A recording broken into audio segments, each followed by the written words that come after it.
자, 61번 문제 보시면 61번 문제 여기는 이제 정책 결정 이론 모형들에 대한 겁니다.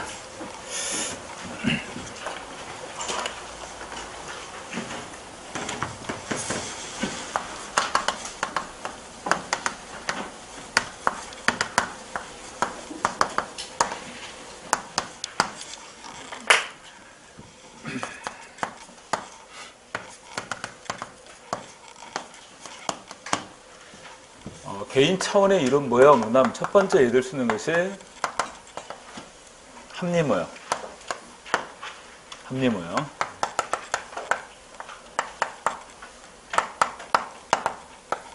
두 번째는 이제 만족 모형이 있고, 그다음 세 번째는 점증 모형이 있습니다.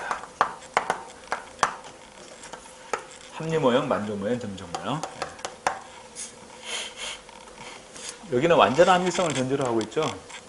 만족 모형하고 점증 모형은 제한적 합리성을 전제로 하고 있습니다. 이걸 주장했던 대표 인물이 사이먼이에요. 만족 모형 주장했던 인물이. 점증 모형은 린드브롬하고 일답스키가 주장했습니다. 아까 합리 모형은 정책 결정자는 경제인으로 가정합니다. 여기는 정책 결정자는 행정인이에요. 여기는. 자, 그 다음에 이제 혼합 주사 모형이 나오는데, 혼합 주사 모형은 기본 방향은 합리 모형이고, 세부적인 것은 점증 모형 방식을 취한다. 그래서 이 두 가지를 전제로 하고 있는 것이 혼합 주사 모형이다. 아까. 그래서 이 혼합 주사 모형 주장했던 게 바로 엣지온이 아닙니까?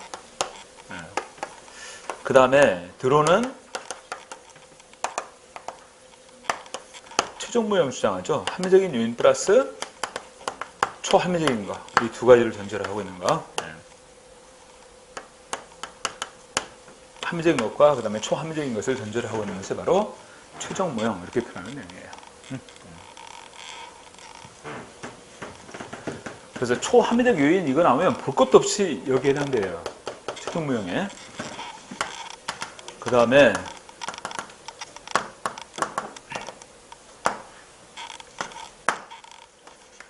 여기에 해당되는 것은 이제 집단에 적용하는 것을 공공선택 모형.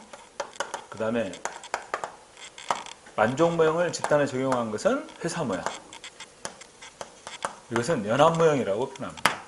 그 다음에 점증 모형을 집단에 적용시킨 것은 쓰레기통 모형. 이렇게 비교해서. 그 다음에 여기는 이제 앨리슨 모형 1, 앨리슨 모형 2, 앨리슨 모형 3. 국가 차원에서 앨리슨 모형을 구분하죠. 앨리슨 모형 1에서는 조직을 뭐로 본다? 조직은 유기체다. 앨리슨 모형 1에서는. 앨리슨 모형 2에서는 하위 단위 간의 연합체. 하위 단위 간의 연합체. 여기는 관료들의 집합체. 이렇게 구분해서.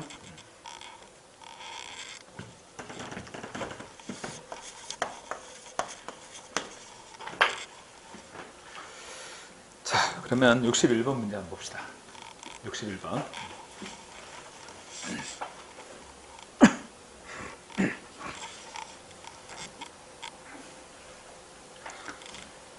자, 61번 문제 보시면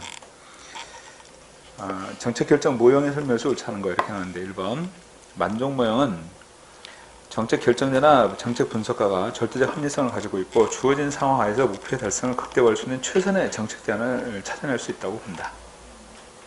여기 나와 있는 내용은요, 합리 모형 설명하는 거예요. 오케이? 그리고 만족 모형은 제한된 합리성을 전제로 한다고 그랬잖아. 여기는 제한된 합리성을 전제로 하고 있어요. 여기는 완벽한 합리성이지만. 그죠? 그래서 1번 내용은 합리 모형 설명하는 거야. 2번. 쓰레기통 모형은 조직화된 무정부 상태 속에서 나타나는 몇 가지 흠에 의해서 정책 결정 우연히 이루어진다고 보는 정책 모형이다. 조직화된 무정부 상태에서 나타나는.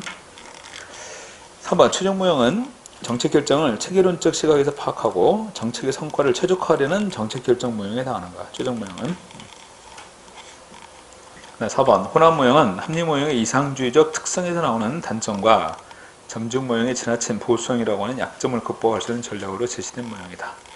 아까 합리주의의 이상주의적 특성에서 나오는 단점, 그 다음 점증 모형에서는 지나친 보수성이라는 약점, 이 두 가지를 극복하기 위해서 이 두 모형을 보완해서 나온 거예요. 그러니까 이 모형 두 가지를 합한 거죠. 이게. 응? 자, 61번은 1번입니다. 62번. 정책결정위원 가운데서 린드브룸하고 일답스키 등이 주장했던 점증 모형의 설명에서 옳지 않은 거 1번. 합리적인 요소만이 아니라 직관과 통찰력과 같은 초합리적인 요소, 초합리적인 이렇게 나오면 무조건 최종 모형입니다. 오케이? 네. 합리적인 요인 외에 초합리적인 요인 이렇게 나옵니다. 이건 최종 모형이에요. 이것은. 2번 기존 정책에서 소폭의 변화를 조정해서 정책 대안으로 결정하고 있는 것이다. 3번 정책 결정은 다양한 정책 이해관계자들의 타협과 조정의 산물이다. 4번 그러니까 3번에 다양한 정책 이해관계자들의 타협과 조정의 산물이다. 이렇게 이해하는 것은 정치적 합리성을 전제로 한다. 이렇게 보는 거죠. 자, 비교합시다. 여기는 경제적 합리성, 여기는 정치적 합리성. 그 다음에 여기는요 목표 수단 분석이 이루어지죠. 여기는 목표 수단 분석이 이루어지지 않습니다. 여기는 총체적인 분석이고 여기는 제한적 분석이죠. 여기 연역적, 균합적. 연역적이고 여기는 균합적입니다. 그 다음에 방금 얘기했던 것처럼 경제적 합리성, 정치적 합리성 이렇게 연결하고 이런 차이들 비교해야 돼요. 이제 62번에서 4번 정책의 목표와 수단은 뚜렷이 구분되지 않기 때문에 목표와 수단 사이의 관계 분석은 한계가 있는 것이다. 여러분들 합리 모형은요 목표 수단 분석을 한다고 그랬죠. 목표 수단은 명확히 딱 구분되어 있어요. 오케이? 목표 수단이 구분되어 있단 말이야. 그리고 목표가 주어져 있으면 인간은 완벽하기 때문에 목표 달성에 적합한 수단을 찾을 수 있다고 보는 거예요. 이게 합리 모형의 특징이에요. 근데 지금 여기 나와 있는 4번처럼 정책의 목표 수단은 뚜렷이 구분되지 않는다. 그래서 목표와 수단 사이의 관계 분석은 한계가 있다. 이렇게 보는 것이 점증 모형의 특징입니다. 이런 62번은 1번이 틀린 거죠. 64번. 다음 정책 결정의 혼합조사 모형의 설명에서 옳은 거 1번. 비정형적인 결정의 경우는 직관의 활용, 가치 판단, 창의적인 사고, 브레인스토밍을 통해서 초합리적인 아이디어까지 고려할 걸 주장하고 있는 것이다. 초합리적인 거 나오면 무조건 최종 모형이라니까. 2번 거시적이고 장기적인 안목에서 대안의 방향성을 탐색하는 한편 그 방향성 안에서 심층적이고 대안적인 변화를 시도하는 것이 바람직하다. 요거죠. 기본 방향은 합리 모형이에요. 그 다음에 세부적인 것은 점증 모형이 꽉 있다. 이렇게 보는 겁니다. 혼합조사 모형 3번 불확실성과 혼란이 심한 상태로 정상적인 권위구조와 결정 규칙이 작동하지 않는 상황에 주로 적용되는 것. 쓰레기통 모형이죠. 4번 목표 수단이 분리될 수 없고 전체를 하나의 패키지로 한다는 거야. 합리 모형은 목표 수단이 구분되죠. 그래서 그걸 묶어서 하나의 패키지가 될 수 없어요. 목표 수단이 구분되니까 합리 모형은. 근데 점증 모형은 목표와 수단이 구분되지 않습니다. 그러니까 이 두 개가 하나의 패키지가 될 수 있는 거예요. 그래서 목표도 바뀔 수 있고 수단도 바뀔 수가 있어요. 목표 수단이 분리될 수 없고 전체를 하나의 패키지로 해서 정책인 지지와 합의를 이끌어내는 것이 중요하다. 점증 모형의 시각입니다. 5번 이상적인 상태를 고려한 최상의 결정은 아니지만 제약 조건을 고려해서 충분히 만족할 만한 수준에서 현실적인 결정이 이루어지는 것은 만족 모형. 그러니까 여기는 정책 결정자의 만족의 기준이 개개인마다 다르죠. 그러니까 굉장히 주관적이에요. 여기서는. 오케이? 만족의 기준이 각각 다르니까. 그렇잖아. 이건 주관적이라는 얘기죠.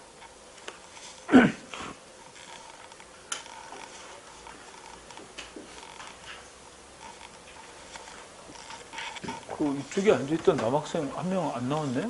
이상하다. 어디 갔지? 이쪽에 앉아있던 남학생이 있었는데 그 이론 강의도 꾸준히 듣고 어디 있나?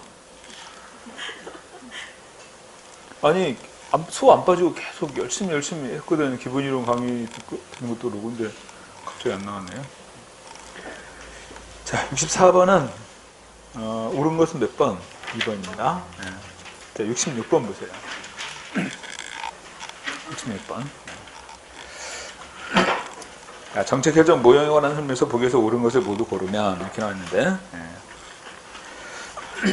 기억, 점중 모형은 집단의 합의 과정에 반영되는 장점이 있다. 맞죠? 점중 모형은 집단의 합의 과정에 반영되는 장점이 있다. 여기서 말하는 집단의 합의 과정이란 다양한 이익 집단들의 합의 도출을 의미하는 거야. 그죠? 다양한 집단들 간의 이익 집단들 간의 합의 도출을 의미하는 것이죠. 만족 모형은 대안 선택의 객관적 기준을 제시하기가 어렵다. 만족의 기준은 각각 주관적이라는 거지. 디귿에 보면 회사 모형은 조직이 단일한 목표를 지닌 구성원들의 연합체라고 가정하고 있다. 여러분들 보세요. 조직이 단일한 목표를 지닌 구성원들의 연합체다? 여기는 하위 단위 간의 연합체라고 그랬지? 이 각각의 하위 단위들은 각각 추구하는 목표가 다르잖아요. 그렇잖아요? 네. 그래서 회사 모형은 조직이 단일한 목표를 지닌 구성원들의 연합체라고 가정한다. 틀렸어요. 합리 모형은 정책 합리성에 기반한 경제적 합리성에 기반한 이렇게 표현하겠지? 그래서 66번에서는 기억하고 니은이 맞는 겁니다. 기억 니은이.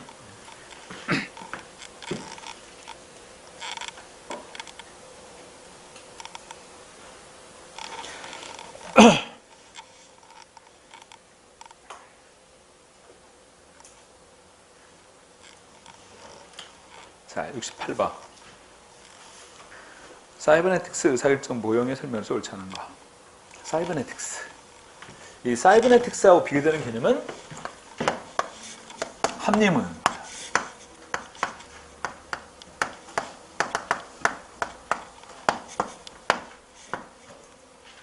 사이버네틱스를요, 여러분들, 사이버네틱스를 자동화된 의사결정이라고 표현하는 거예요. 그죠? 네, 자동화된 의사결정입니다. 그러니까 여기는 인간의 어떤 합리적 사고 이런 것들이 반영되는 게 아니에요. 그 전 시간에 합리적 분석적 결정 과정 얘기했잖아. 여기다 정리했어요. 합리적 분석적 결정 과정. 그 절차에 따라 정책이 결정되면 그게 합리 모형이란 말이야. 근데 사이버네틱스 모형은 입력된 프로그램의 조건에 따라서 움직이는 거예요. 그러니까 거기에 뭐 인간의 어떤 합리적인 사고나 판단 이런 것들이 뭐 개입되거나 그런 게 아니죠. 자, 68번에 보면 사이버네틱스 의사결정 모형의 설명에서 옳지 않은 거. 1번 주요 변수가 시스템에 의해서 일정한 상태로 유지되는 적응적 의사결정을 강조하고 있는 것이다. 오케이. 적응적 의사결정이죠? 자, 내가 그 수업 시간에 이거 얘기했어요. 보일러, 우리 집에 보일러에다가 그 온도를 설정해 놨어요. 그래서 실내 온도가 20도가 되면 보일러가 가동되는 거야. 그럼 이제 실내 온도가 올라가죠? 그래서 25도가 되면 차단돼. 그러면 이제 온도가 내려갈 거 아니야. 이게 반복되는 거죠. 여기에 온도가 다다르면 작동되고 여기에 다다르면 꺼지고 이런 식으로 반복된단 말이야. 이게 온도가 올라가게 되면 차단되고 내려가게 되면 작동하고 이게 적응적 의사결정 아니겠어요? 온도가 올라가고 내려가는 것에 따라서. 2번 문제를 해결하고 목표의 달성을 위해서 정보와 대안의 광범위한 탐색을 강조하고 있다. 이건 합리 모형의 특징입니다. 그렇잖아요. 아까 총체적 분석이라고 그랬잖아. 그래서 이와 같이 문제 해결하고 목표 달성을 위해서 정보와 대안의 광범위한 탐색을 강조하는 것은 합리 모형의 특징. 3번 자동 온도 조절 장치와 같이 사전에 프로그램화된 메커니즘에 따라서 의사결정이 이루어진다. 프로그램화된 그런 표현이 적절할 것 같아요. 프로그램화된 메커니즘에 따라서 의사결정이 이루어진다. 이런 표현이란 말이야. 4번 한정된 범위의 변수에만 관심을 집중함으로써 불확실성을 통제하고자 하는 모형이다. 여기는 불확실성이 통제돼야 됩니다. 지금 입력된 조건이 이 조건이잖아요. 이 범위 밖에 벗어나 버리면 대응을 할 수가 없잖아. 그래서 불확실성을 통제한다. 이런 얘기예요. 자, 그래서 68번에서는 정답이 2번인데 여러분들 사이버네틱스 모형은 도구적 학습이라고 표현합니다. 그럼 합리 모형은 뭐냐? 여기는 인과적 학습이에요. 여기는 인과적 학습이고 사이버네틱스 모형은 도구적 학습이다.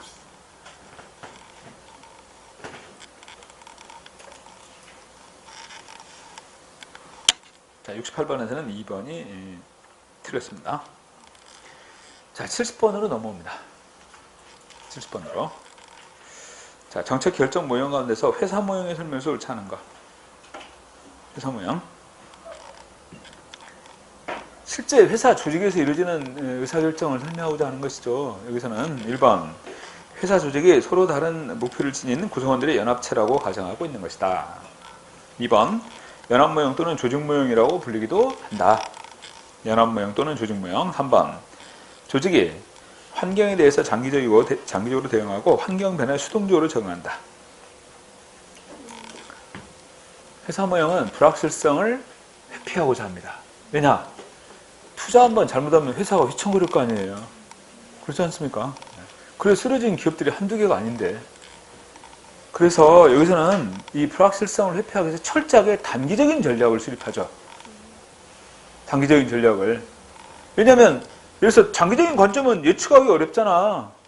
지금 보면 뭐 올해 경제 여건이 뭐 어떻게 될 것인지 예측하기 정말 어렵잖아요.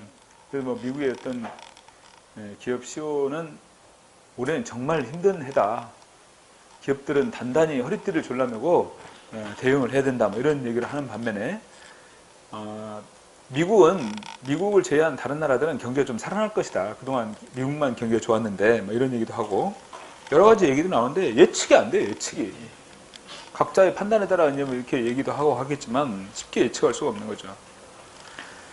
이러한 회사 모형의 설명에서 옳지 않은 것은 회사 조직이 서로 다른 목표를 지닌 구성원들의 연합체다. 맞는 표현이에요. 2번 연합 모형 또는 조직 모형이라고 표현하고 3번 조직이 환경에 대해서 장기적으로 대응하고 이 표현이 틀렸단 말이야. 환경에 대해서 장기적으로 대응하는 게 아니라 단기적인 전략을 통해서 불확실성을 회피하려고 하는 겁니다. 오케이?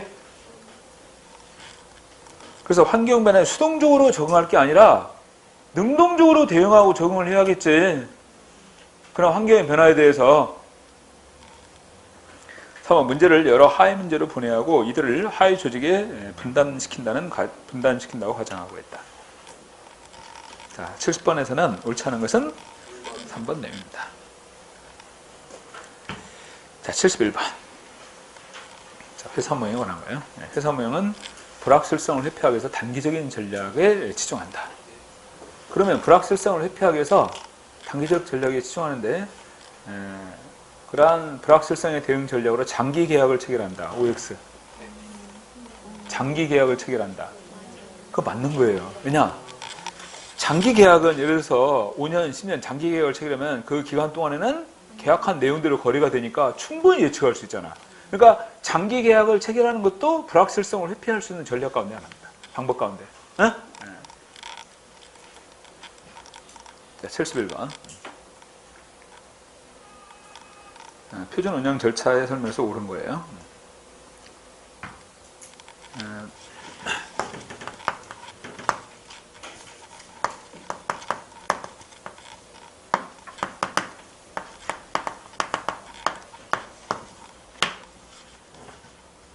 여러분들 이 회사 모형에서 최종 목표는 SOP, 표준 운영 절차 확립이 최종 목표예요. 여러분들 국가위기관리 기본 지침 이런 게 일종의 뭐야? 이게 바로 SOP 아니겠어요? 이런 것이.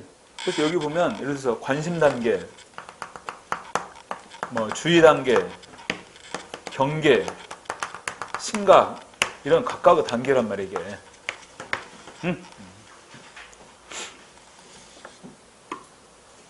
지금 중국에서 그 폐렴 환자 급속히 지금 확산되고 있는데 우리나라 지금 환자가 발생했어요. 그리고 우리나라도 지금 주의 단계에 있다가 갑자기 경계 단계로 올라간 거야. 근데 이제 국내에 들어온 건 아니고 비행기에서 격리를 시킨 모양이더라고.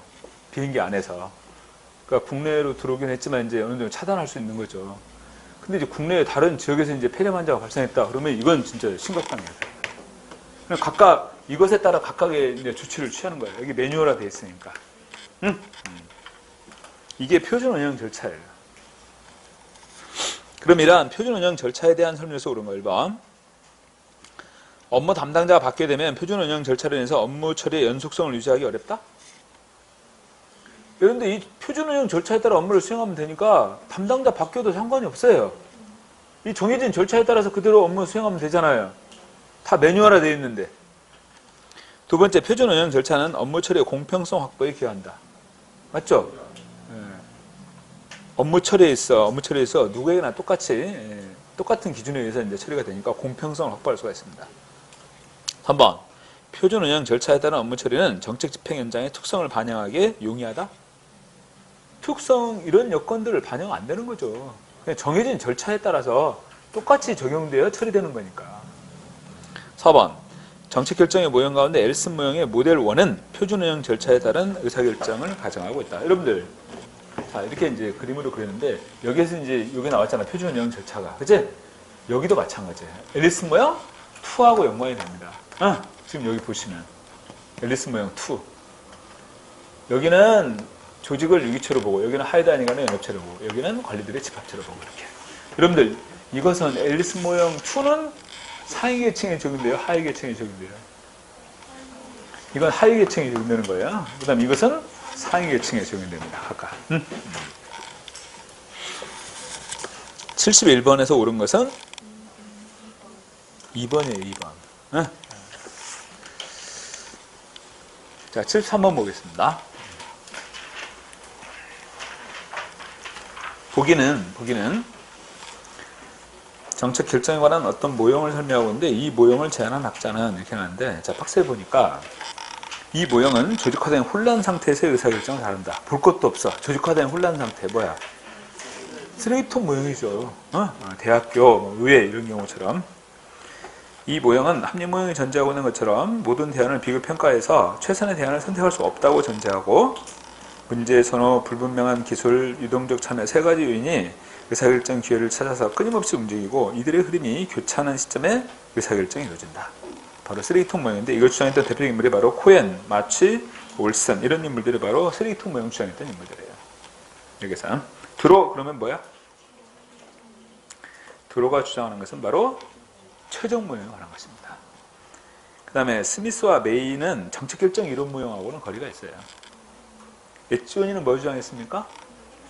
엣지온이는 혼합 주사 모형 각각. 자, 75번. 킹던의 정책의 창 이론의 설명에서 옳지 않은 거. 마츠와 올슨이 제시했던 쓰레기통 모형을 발전시킨 것이다.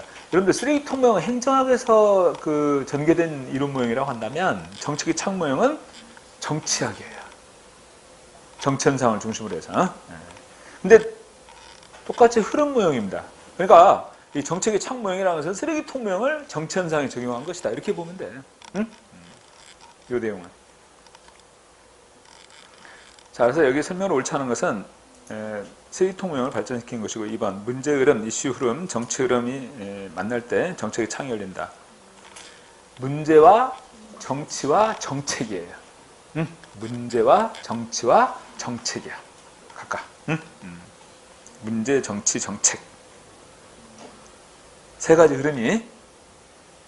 근데 이게 단순한데 자꾸 이게 인용이 돼서 문제가 나옵니다. 여러분, 쓰레기통 모형은 흐름 요소가 뭐였어요?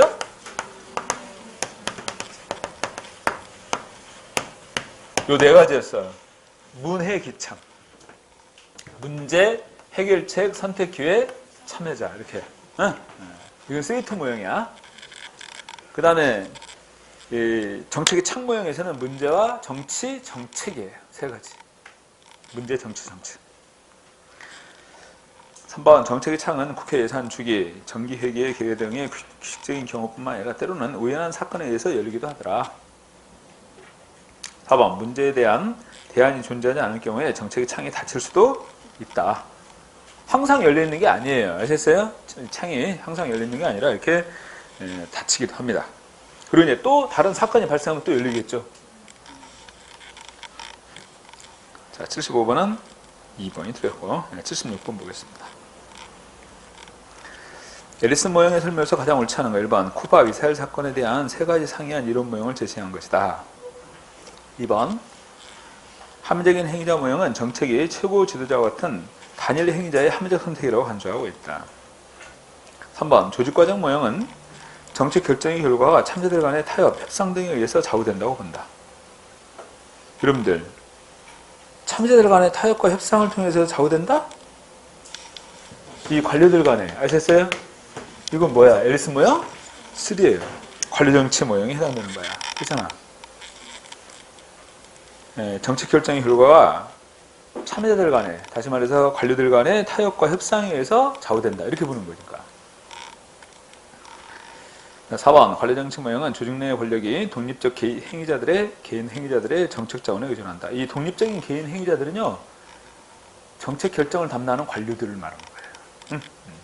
그러니까 그들이 보유하고 있는 정책 자원에 의존한다. 여기서 정책 자원이라는 것은 이들이 결정한 정책을 지지하는 세력들이 있겠죠. 뭐 이래서 국회랄지 여당, 야당 또는 뭐 그 외에 여러 가지 그 정치 세력들이 바로 여기서 말하는 정책 자원에 해당되는 겁니다. 그래서 지지 세력을 많이 확보하면 확보할수록 자기가 결정한 정책이 추진될 가능성이 높아지잖아요. 그렇죠? 그 내용이 여기서 말하는 정책 자원이라고 볼 수 있는 거예요. 자, 76번은 거리가 있는 내용은 3번이 됐습니다. 3번 내용에. 자, 여러분들 그 밑에 박스로 이렇게 구분해놨어. 다시 한번 앨리슨 모형 1은 유기체야. 조직이 유기체다. 앨리슨 모형 2는 조직은 하위 조직들의 연합체다. 앨리슨 모형 3에서는 독립적인 개인적 행위자들의 집합체다. 관료들의 집합체다. 그 말이야. 이게 포인트야.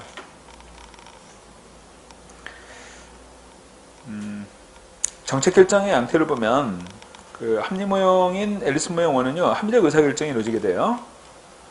그 다음에 앨리슨 모형 2에서는 SOP에 의한 의사결정이 이루어지게 됩니다. 표정 영역 일차를 통해서. 그 다음에 앨리슨 모형 3는 정책 게임의 기초에 따라서 서로 간의 타협과 흥정을 통해서 결정이 이루어지게 됩니다. 관료들 간에. 합리 모형은 전체 계층에 적용이 되죠. 왜냐하면 조직을 유기체라고 그랬으니까. 조직이 유기체면 위에서 결정돼서 전체 조직에, 전체 계층에 다 적용이 되는 것이죠. 반면에 앨리슨 모형 2에서는 하위 계층, 앨리슨 모형 3는 상위 계층이 주로 적용된다. 그런 얘기야. 자, 76번은 정답이 옳지 않은 것이니까 3번이 정답이에요. 여기서. 자, 78번.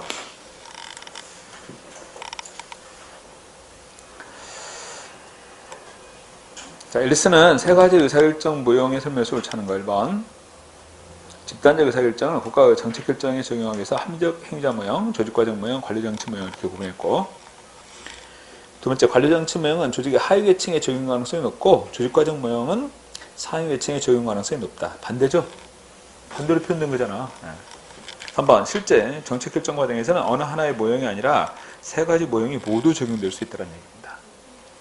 4번 원래 국제 정책 사건이나 위기적 사건에 대응하는 정책 결정 설명을 위한 모형으로 고안되었지만 일반 정책에도 적용 가능하다.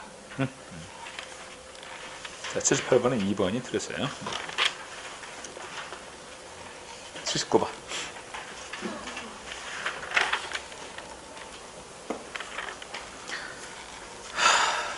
지금 숨도 안 쉬고 계속 문제 풀고 있는데 문제도 많기도 많다. 자, 79번 또 보겠습니다. 79번.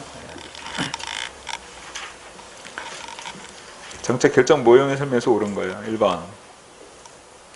최종 모형에 따르면 정책 결정과 관련해서 위험 최소화 전략 대신에 혁신 전략을 취하는 것은 상위 정책 결정에 해당한다. 이렇게 표현했어요. 여러분들, 이 최종 모형에서는 상위 정책 결정, 그 다음에 정책 결정 단계, 그 다음에 후 정책 결정 이렇게 나눠져요. 각각 상위 정책 결정, 정책 결정, 그 다음에 후 정책 결정.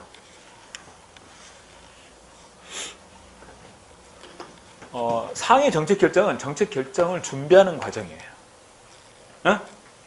여기는 그러니까 결정을 위한 결정 그렇게 표현해요. 무슨 말? 정책 결정을 위한 결정을 한다 그 말이에요. 그리고 이제 여기 상위 정책 결정 단계 그걸 지나서 본격적인 정책 결정이 이루어지겠죠. 그러고 나서 이제 후 정책 결정은 뭐냐면 정책의 집행과 평가에 관한 겁니다. 이게 정책 결정 이후에서 나타난 상황이라고 볼 수 있는 거죠. 그리고 이게 이제 다시 이렇게 피드백이 되는 거예요. 이렇게. 그런데 여기 상위 정책 결정 단계에서 나오는 것들이 있는데 그것을 이렇게 기억하라고 그랬단 말이야. 기억나세요?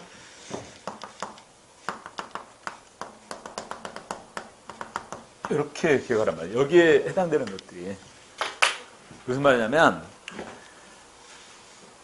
상은 상위 정책 결정이야. 가는 가치 문제에 관한 거예요. 정책 결정과 관련되는 가치 문제. 그 다음에 무는 정책 문제죠. 그 다음에 자는 자원. 자원. 그 다음에 설은 정책 결정의 설계예요. 저는 전략. 정책 결정에 대한 전략. 오케이? 그래서 상가, 문자, 설전 그런 표현이야. 요새 상가에서 문자들 많이 와요. 왜냐면 겨울철이 되니까 돌아가시는 분들이 많으시더라고.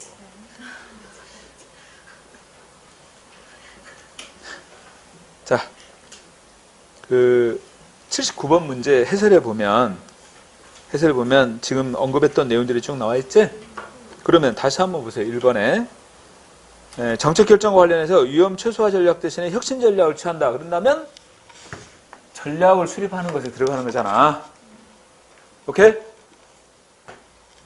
여기서 전이라는 게 뭐라고 그랬어? 정책 결정에 전략에 관한 것이라고 했단 말이야. 그 전략을 위험 최소화 전략 대신에 혁신 전략을 취했다 그 말이에요. 그 혁신 전략의 바탕을 둔 결정이 이루어진다는 얘기지. 그러니까 이 내용은 전략에 포함되는 거야, 전략에. 그러니까 여기에 들어가는 거죠. 오케이? 그러니까 1번은 맞는 거잖아. 이 전략에 해당되는 것은 바로 상위 정책 결정에 포함된다 그 말이야. 오케이? 한 명만 대답했어요.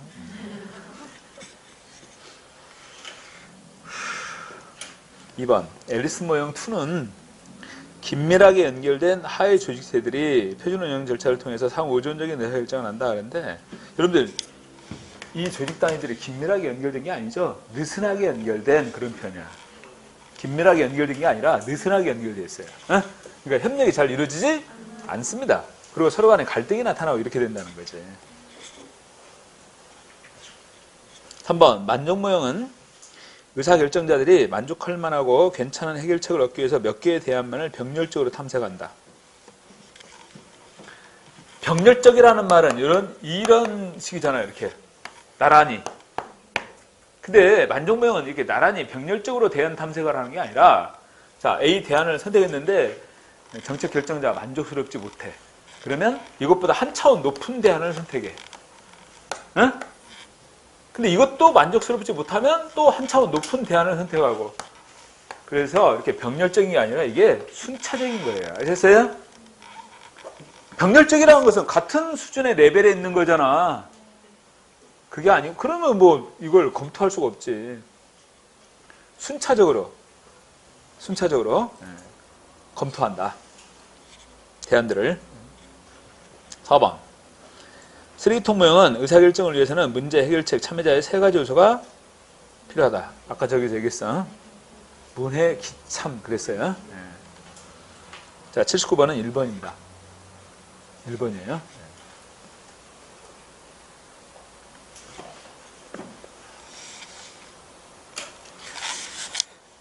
자, 81번. 자, 정책 결정 모형의 설명을 찾는 거 1번.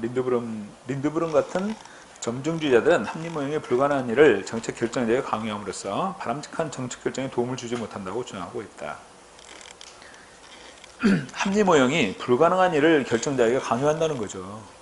그렇잖아요. 정책 결정자가 할 수 없는 거예요, 그건. 어떻게 모든 대안을 다 검토해가지고 정책을 대안을 선택해서 뭐 결정하고 불가능에 가깝지. 2번 사이먼의 만족 모형은 합리 모형에 대한 심각한 도전이자 인간의 인지 능력이라는 기본적인 요소에 출발했기에 이론적인 영향이 컸다. 이 사이먼의 만족 모형은 엣존이는 합리 모형과 점중 모형의 단점을 극복하기 위해 최종 모형을 주장했던 것이다. 여러분들 최종 모형은 들어오잖아. 요거예요, 요거. 요거 혼합 주사 모형 아셨어요? 혼합 주사모형에서 아까 합리 모형과 점중 모형이 지니고 있는 그런 문제점들, 그런 것들을 비판했잖아요. 4번 스타인브루너는 시스템 공학의 사이버네틱스 개념을 응용해서 관료제에서 이루어지는 정책 결정을 단순하게 묘사하고자 노력했던 것이다. 사이버네틱스 모형, 이걸 제시한 거죠. 사이버네틱스 모형을. 자, 81번에서 옳지 않은 것은 3번이에요. 자, 83번.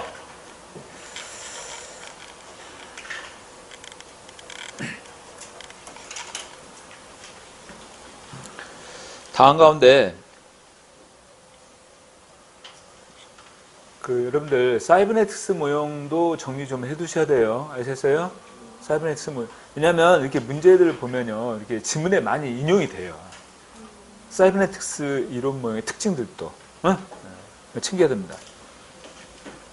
자, 83번에서 다음 정책 결정 모형의 설명에서 가장 옳지 않은 1번 점중 모형에서는 기존 정책을 수정 보완해서 약간의 개선된 상태의 정책 대안을 채택하는 것이 일반적이다. 2번 사이버네틱스 모형은 습관적 의사결정을 설명하는 데 활용되는 것이다. 그렇잖아요. 습관적인 의사결정이에요. 이것은. 3번 최종 모형은 기존의 계량적 분석만이 아니라 직관적 판단에 의한 결정도 중요시하고 있다. 직관적 판단은 어디에 들어가? 초합리적 요인에 들어가는 거잖아요. 직관, 판단, 연관 이런 것들이 여기에 이제 포함되니까. 4번 합리 모형은 제한된 합리성에 의거해서 효용을 계산하고 효용을 극대화할 수 있는 대안을 선택한다. 완전한 합리성입니다. 합리 모형은. 여기가 반종 모형하고 정중 모형이 제한된 합리성이죠. 여기는 완전한 합리성을 전제하고 있어요. 자, 83번에서는 4번이 틀렸습니다. 85번 봅시다. 제니스가 주장하는 집단사고의 예방 전략의 설명에서 옳지 않은 거예요. 여러분들 집단사고라는 것은 집단의 의견은 무조건 옳다 이렇게 판단하는 것이 바로 집단사고예요. 집단의 사고는 무조건 옳다 이렇게 판단한다는 거야. 이게 집단사고입니다. 바로 이러한 집단사고의 예방 전략의 설명에서 옳지 않은 것인데 1번 조직에서 결정하는 사안이나 정책에 대해서 외부 인사들이 재평가할 수 있는 체계를 구축해야 한다. 2번 최고 의사결정자는 대안 탐색 단계마다 참여자 가운데 한 명에게 악역을 맡겨서 다수 의견에 반대되는 의견을 강제로 개진하게 한다. 이게 뭐냐면 지명 반론자 기법이었어요. 아셨어요?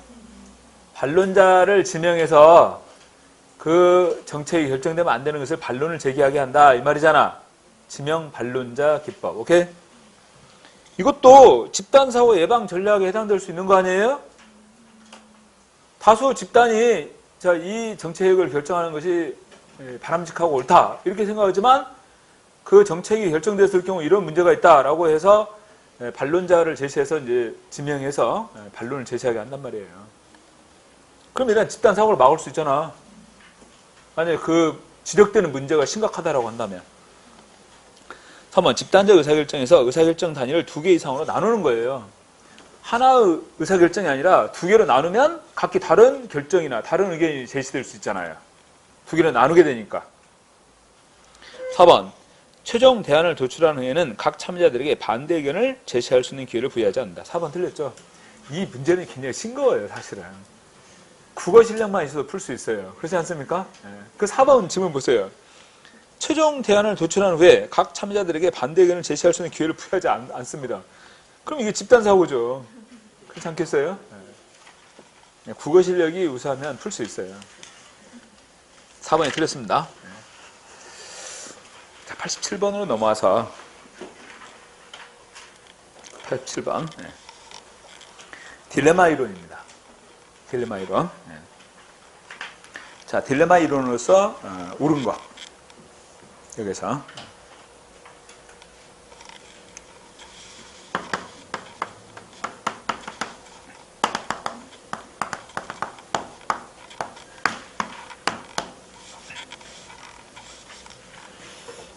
딜레마의 발생 조건입니다. 딜레마가 발생하는 조건은요. 딜레마가 발생하는 조건은 대안들이 상호 갈등하는 대안들이 구체적이고 명료할 때. 자, A, B 두 대안이 있는데 이렇게 서로 이제 대립하고 갈등한단 말이야. 근데 그 두 대안들이 구체적이고 명료할 때 딜레마가 발생하는 거예요. 흔히 중국집 들어갈 때 굉장히 딜레마가 발생하죠. 중국집 들어갈 때. 짜장을 먹을 것인가, 짬뽕을 먹을 것인가. 응? 배고픈데? 이렇게 구체적이고 명료할 때 딜레마가 발생해요. 오케이? 그렇잖아. 그 중국집에 가는 순간부터 고민스러워요. 오늘 뭐 먹지? 그런데 이런 조건 하에서 첫 번째, 분절성. 분절성이란 절충이 불가해. 근데 요즘은 짬짜면이랄지 뭐 이런 거 나오잖아.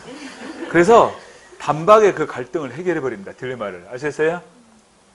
그래서 뭐 그냥 편하게 선택할 수 있게끔. 근데 딜레마가 발생하는 것은 분절성. 분절성이라는 것은 절충이 불가능하다. 오케이? 그럴 때 이제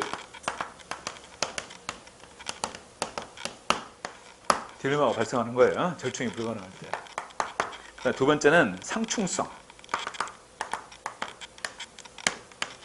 상충성이라고 한다면 함께 선택할 수가 없어요. 두 개를.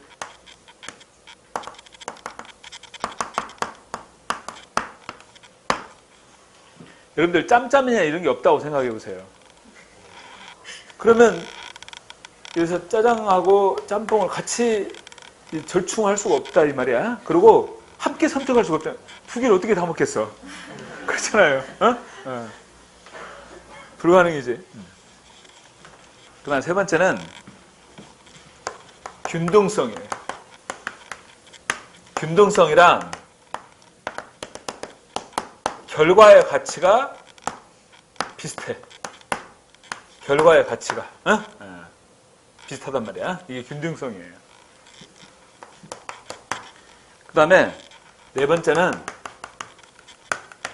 선택의 불가피성. 회피할 수가 없단 말이야. 선택해야 돼요. 요 네 가지 조건이 딜레마의 발생 조건이다. 분절성은 절충이 불가능한 거고, 상충성은 함께 선택할 수 없고, 균등성은 결과의 가치가 비슷하단 말이야. 그러니까 A, B 뭘 선택해야 될지 딜레마에 빠지는 거죠. 그 다음에 선택을 해야 돼, 반드시. 자, 그러면 거기 87번에서 1번 옳은 거예요. 부정확한 정보와 의사결정자의 결정 능력 한계로 인해서 발생하는 딜레마 상황에 주목하고 있다.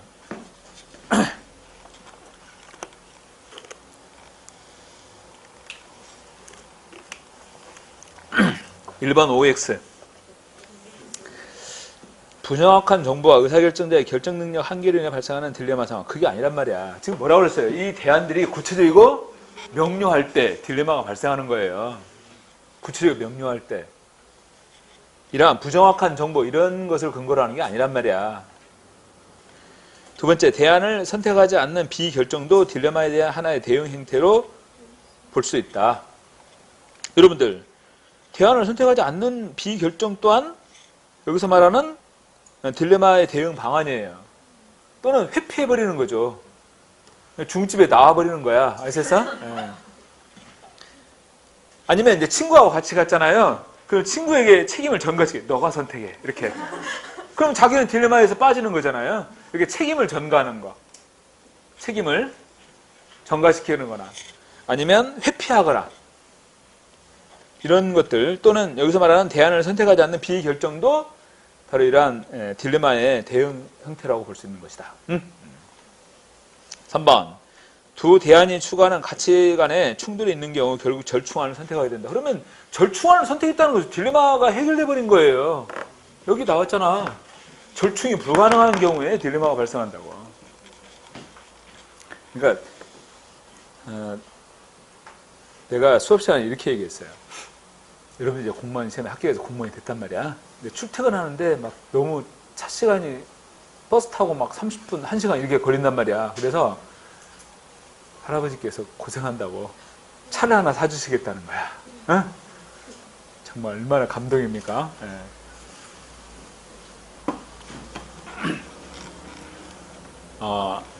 아반떼하고 K3하고 어? 예. 이게 완전히 딜레마죠. 그렇지 않습니까? 완전히. 예. 이 상황이 이제 여기서 말하는 딜레마에 또 빠지는 거야. 보세요. 절충할 수가 없잖아요. 절충안이 없어요. 그 다음에 함께 선택할 수 없잖아. 그쵸? 그 다음에 결과가 비슷해요. 이거나. 그 다음에 선택을 해야 돼. 왜냐면 선택을 안 하면 야, 이달 할아버지께서 그러셨거든. 이달까지 선택해서 빨리 결정해라. 선택을 할 수밖에 없잖아요. 이런 경우는 딜레마에 빠진다는 거지. 그래서 3번에 나온 것처럼 두 대안이 추구하는 가치 간에 충돌이 있는 경우에 결국 절충안을 선택한다. 절충안이 없다는 거예요. 그래야 딜레마에 빠진다는 거죠. 4번. 딜레마의 구성 요건으로서 단절성이란 시간의 제약이 존재하기 때문에 어떤 식의 결정이든 해야 함을 의미하고 있다. 이렇게 표현했는데 단절성은 여기서 말하는 분절성을 의미하는 거예요. 어? 이게 단절성이란 말이에요. 이건 절충이 불가능한 것을 의미하는 것이고 어떤 식의 결정이든 해야 한다. 할아버지께서 그러셨단 말이에요. 이달까지 결정하라 그러셨단 말이야. 이건 선택의 불가피성이에요. 아셨어요? 이건 선택의 불가피성을 의미하는 거야. 응? 그렇다면 여기에서 이제 옳은 것은 몇 번이 되냐면 2번 내용이 되는 거죠. 응? 자, 요거 확인해 주세요. 요거. 아시겠죠? 자, 그럼 잠깐 쉬었다가 집행으로 또 들어가겠습니다.